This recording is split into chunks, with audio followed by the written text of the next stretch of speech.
Hi guys, welcome to my Facebook Live with that lovely little intro of music. My new record, Silver Landings, just came out today, so we felt like that was sort of a fitting way to start off this chat and this hangout with all of you guys. It's the title track off the record. I know so many of you have submitted questions, so I want to just jump right into that so we can try to get to everyone's.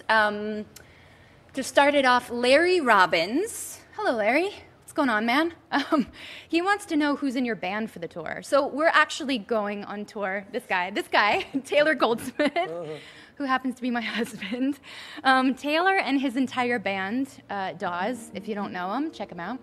They're going to be coming and very graciously have agreed to be my band on the road, along with one of my best friends, Mike Viola, who co-wrote this whole record with Taylor and I, and he produced the album as well. So the six of us are going to be hitting the road in like a week and a half. I'm so excited. I haven't been on the road in 13 years. It's been a minute since I've sung live, so I'm really excited to get back to it.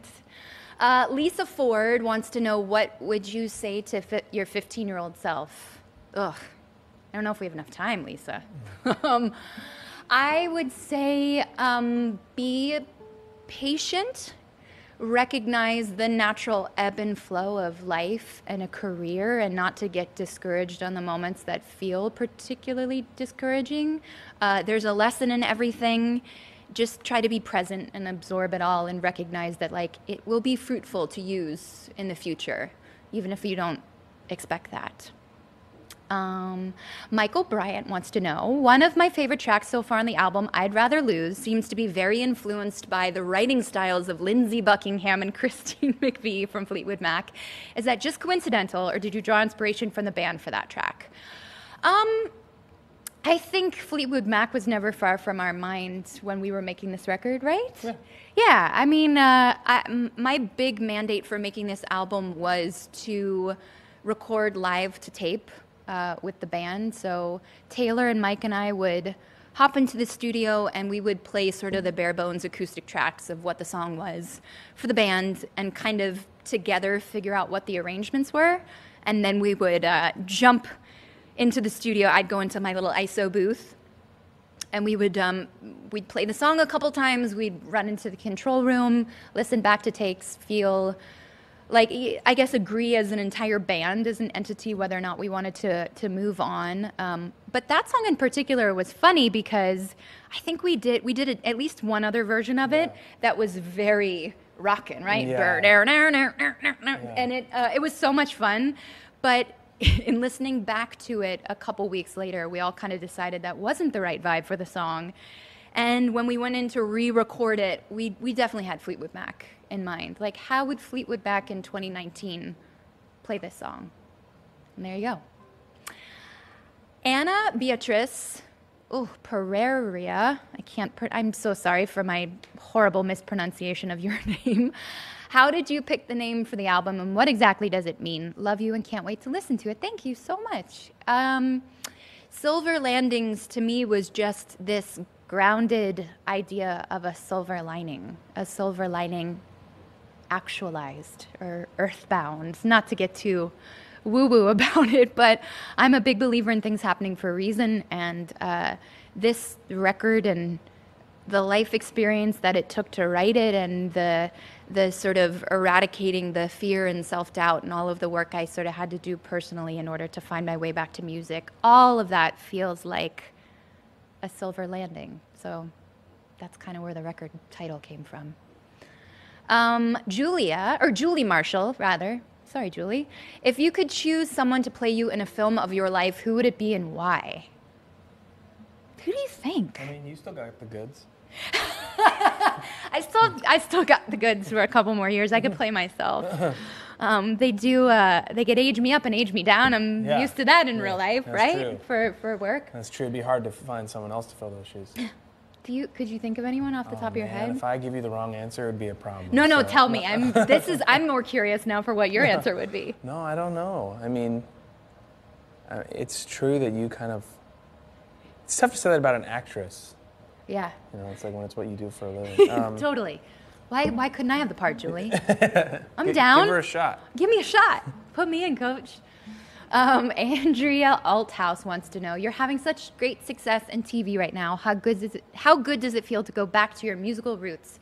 Is it helpful that your character Rebecca has those musical roots? Absolutely. I can't discount the fact that Dan Fogelman did me the biggest favor in the world, one by hiring me and changing my life with This Is Us, but writing in this sort of musical backstory for my character put me in the studio almost immediately in the midst of season 1. I hadn't been in the studio in a long time. What was that? I was trying to do the... Oh, yeah.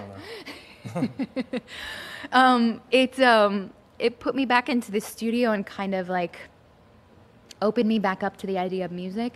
Also seeing Taylor and Dawes play, for those of you out there who haven't seen them, haven't had the good fortune, they're such an electric live band, and you in particular are always having so much fun on stage. I remember very early on when we first started dating thinking, God, I'm so jealous. I want to do that. I want to be having fun like that. I know that feeling. So being around you guys and your influence and inspiration definitely pushed me towards wanting to make music again, just so I could try and keep up with you. I can't, but I'll try. Claudia wants to know, what's your favorite song off this record, and when did you feel the urge to return to music? Can't wait for the album. Thank you. Well, I kind of just answered that. I'd say over the last, I've been writing on and off since my last album in 2009, but I don't think the idea for this record really crystallized until last year. Last year, I think, is when I really dug my heels in and was like, this isn't just a song, it's not just an EP, this is a full record. And that was what we sort of had an eye towards in the writing process. Yeah, but you didn't say what your favorite song was. Oh, my favorite song. My favorite song, gosh, that's hard. I love Silver Landings, I love 15. It kind of changes. Yeah. Trying My Best Los Angeles is a fun one. Because it's pretty, I don't know, it's groovy, it's a bop, as the kids say, but it, I don't know, there's like a real sustenance underneath that. Like there's so many times, I'm a proud Angelino, but there's so many times that I've just sort of like looked up at the sky and shaken my fist like, you're really testing me, LA. And so I don't know, I have a real affinity for that song too. Michael Bryant wants to know, when going into the writing process and making an album, what are some of your inspirations? Did you know from the beginning what you want the album to be and sound like, or does it all come together at the end? The inspiration for this album, some of which I talked about, like the show and being around Taylor, but also just like living with someone like you, you're constantly noodling around on the guitar or playing the piano and singing, and there's always a record on. And that's really inspiring. I think for me, it was really just about my due diligence in dropping the bags when it came to my own issues around my musicianship and being an artist, and my questions of legitimacy and self-doubt creeping in. And, you know, when you've been away from something, even if you love it, when you've been away, you've had this sort of long absence, it's terrifying, the prospect of jumping back in and thinking, am I good enough? Was I good enough to begin with? Will I remember how to do this? Does it matter anymore? Does anyone even care? Do I care? So many questions sort of arose with the writing process. But once I realized it all started with me, just writing, just sitting in the seat and putting a pen to paper, and the rest would all figure itself out, then it started to flow. And having incredible collaborators like Taylor and Mike Viola by my side, knowing like we're in this together and we're going to figure out this musical journey together. I think the only mandate we had in terms of what the album, what I wanted it to sound like, was what I mentioned before, was sort of live, on the floor with the band. This record to me is a conduit for going on the road and for touring and performing live. So I wanted that to come across in this album, like, oh yeah, it sounds live. Sounds like they just, you know, recorded this together as a band. And I feel like it's kind of mission accomplished, right? Yeah. Jessica wants to know, what was your most memorable songwriting experience during the creation of the new album? The most memorable one? That's There's all the interesting. days at Mike's house. There's all the Nashville stuff. All the Nashville stuff. Yeah, I'd say probably like the bulk of this record was written, and I knew I had a week-long break from work in October, and I sort of for months had in the back of my mind, I want to go to Nashville. I want to write with Lori McKenna, who's a dear old friend of mine and who I've written with for my last 2 albums. And lo and behold, we were lucky enough to get to do that and work with Lori and work with Natalie Hemby, who's now a dear friend. So that was really memorable. It was like we went in with this idea of like, if we could write a song, maybe the last song on the album, that would be terrific. And we ended up writing 4 songs, 2 of which ended up on the album. So that was a pretty memorable experience. Bailey wants to know, which artists were your inspiration when writing and recording this album? Joni is the GOAT. Joni is on the pedestal always. Jackson Browne, Warren Zevon, Linda Ronstadt. I don't know, who else? Who are your inspirations? Who are some of your guitar inspirations? Knopfler, Yeah, always. he was there. The spirit was in you. Yeah. Anybody else? I mean, it was fun. Like a lot of acoustic stuff, which was fun. Which always makes me think of like those Gil and Dave records. Yeah. And that kind of guitar playing. And Gillian then, Welch and Dave yeah. Rawlings, yeah.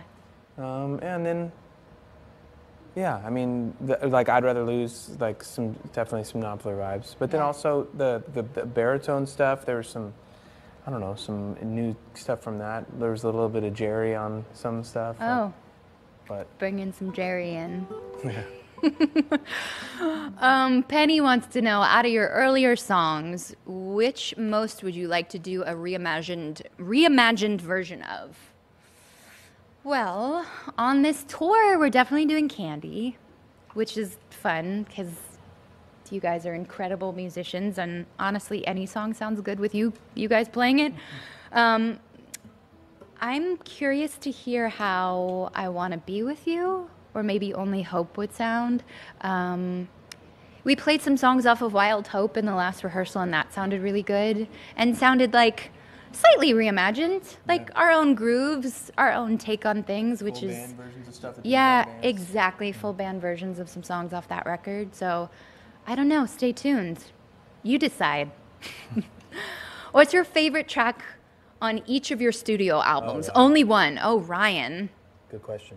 Ryan, I couldn't even name you all the studio albums. I think this is the 7th one. Wow. Let's see. The first one, I would really have to like pull up all of the records. I love I Want to Be With You. I love Candy and Walk Me Home. We were debating, Mike threw that one in the mix of like potentially trying to figure out a Walk Me Home. Feels weird to be singing that song as a 35-year-old woman. Some things don't translate now. I Have a Crush on You also feels a little like, I don't know. I'm a married lady. I feel like I'm beyond that. But I would say like Amanda Lee, my favorite song is probably Merrimack River. Wild Hope, probably Wild Hope. Oof. The rest of them, I couldn't even tell you all the songs. It's terrible. I'm really, I don't know, disassociated, I guess, from some of my stuff. I just haven't thought about it in a long time. Tabitha wants to know, what is your favorite springtime activity? I love hiking. I always love hiking. I feel like that is a year-round activity for me. But in the spring, obviously, with everything blooming, even better. Greg wants to know, I'm a big fan of both Mike and Taylor's songwriting. Yes. What's up, Greg? Explain the process of writing songs with them for this album. I feel like every song found its way out into the world differently, wouldn't you say? I mean, sometimes I would come in with like a very clear picture of like, this is what I want to write about today. Here's a phrase, or here's just a general idea. I want to write a a Joni off of Hijira sounding bass line, or I think you come with like different ideas, and obviously getting two other brains and hearts on board can be a task, but that's the fun of songwriting, especially collaborating with people that you know and love, is figuring out like, oh, how can we all take this ride together today, and ultimately create something that we all stand behind and we're proud of and accomplishes exactly what we set out to do. Do you? Yeah, and I mean, and Mike has such an amazing radar for making sure that nothing is. We never just go down any well-worn paths. Yeah. He always felt like he was making sure nothing ever was the usual move. Yeah. He's really good at that. Yeah. You both are really good at that. Yeah. What song on Silver Landings is closest to your heart? I would say a song like 15 is probably closest to my heart, because it is a love letter to my younger self, kind of making peace with the fact that I have lived in embarrassment of some of the choices that I made at that age, and I no longer feel that way. I have so much affection and understanding for her, for that 15-year-old, and I carry her around with me, and I love her, and I'm ultimately really appreciative to all she brought me, because I'm sitting here today because of her. Lindsay wants to know, if you weren't the amazingly successful actress, singer, and songwriter, thank you, you are today, what would you be doing instead? Good question, Lindsay. Probably not much. I don't know. I was one of those folks that like never really had a plan B. It's Rescuing kittens. I'd be rescuing cats and dogs and hiking a lot and traveling. I don't know. Those are like my top 3 favorite things. Animals, hiking, and traveling. Something in that world. Name one song that you have on repeat on Spotify, from Renee. That I have on repeat right now. I'm listening to our buddy Ethan Greska's record a lot. Did I say his last name right? Greska? Mm-hmm. Greska? Ethan Greska? Listening to his new record. I love Phoebe Bridgers' new song as well. I don't know. What are you listening to right now, Taylor? I don't really. What was I listening to? You're listening to a lot of Dead right now. I know that. Yeah, a lot of Dead. I'm listening to a lot of Dead, consequently. Yeah. Pink Floyd, Animals. I was listening to that. Yeah. But those songs are like, it's hard to put a 17-minute song on repeat. Totally. You've had enough when it ends. Yeah. Is that it? That's it. Awesome. Okay. All Hey right. guys, thanks for all the really thoughtful questions. You're pretty stellar. I really appreciate it. I appreciate all the support and the love. And to those of you out there watching, thank you so much.